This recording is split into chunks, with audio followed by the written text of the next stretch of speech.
perfectly wrapped baby burrito. Swaddling is actually really important because it makes the baby feel safe and secure. That way, they'll feel more relaxed and will fall asleep quicker.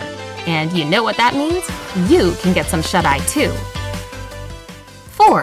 Holding a baby properly. Here's one that pretty much everybody has heard at some point in their life, whether they're a parent or not. Yes, it's true and extremely important. When holding a baby, you must make sure that their neck is supported. You can do that by either cradling the baby in your arms or keeping one of your hands under their head. This is because a newborn's neck muscles are too weak to hold the head up, so you kinda have to help them out with that. 5. Keeping an eye on the umbilical cord. The most important thing to remember about the clamped umbilical cord, or stump, is that it should always be clean and dry. So until the cord shrivels up and falls off, which might take 2 weeks or so, the baby should only be given sponge baths. You can switch to the tub after the cord has fallen off on its own. And if you see any signs of infection, like a yellowish discharge or foul smell, you know it's time to see the doctor. 6. Taking a slippery baby out of the tub. A baby's skin is super soft, and it can get really slippery after a bath.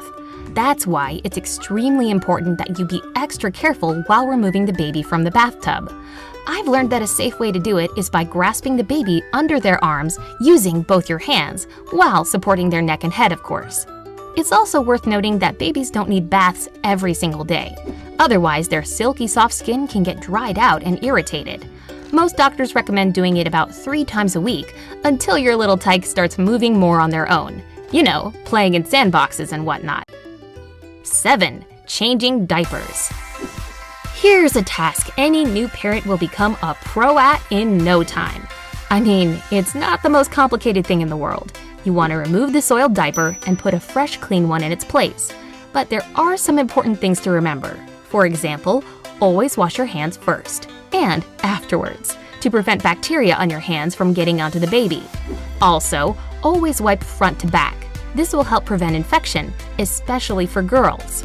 And make sure that the baby's skin is clean and dry before putting on the fresh diaper to avoid diaper rash. Having some rash ointment is a must anyway. And finally, you should also be careful with the umbilical cord stump when changing diapers. Make sure the diaper doesn't go up past the umbilical cord if it hasn't fallen off yet. Some diapers for newborns have a cutout around the belly button area to avoid irritation. If yours doesn't, don't worry. You can simply fold the diaper down from the top to keep the umbilical stump out. 8.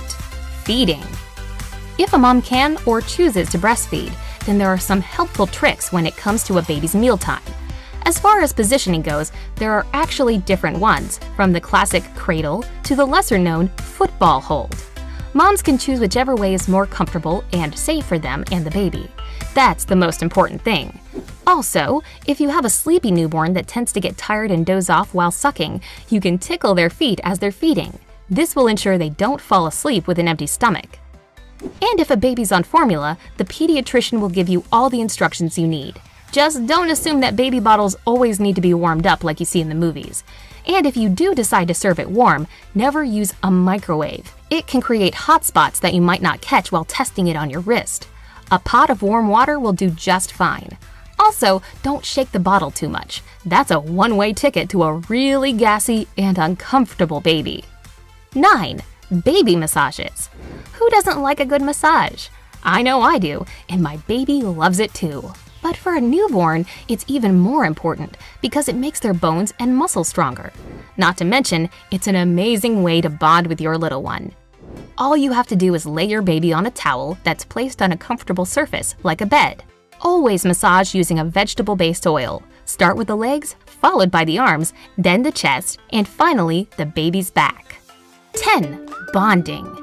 Bonding will be different for everyone, but the goal is the same, to establish a strong connection between the baby and its parents. This process should start as soon as the baby's born. All it takes in the beginning is gentle skin-to-skin touch. Another important thing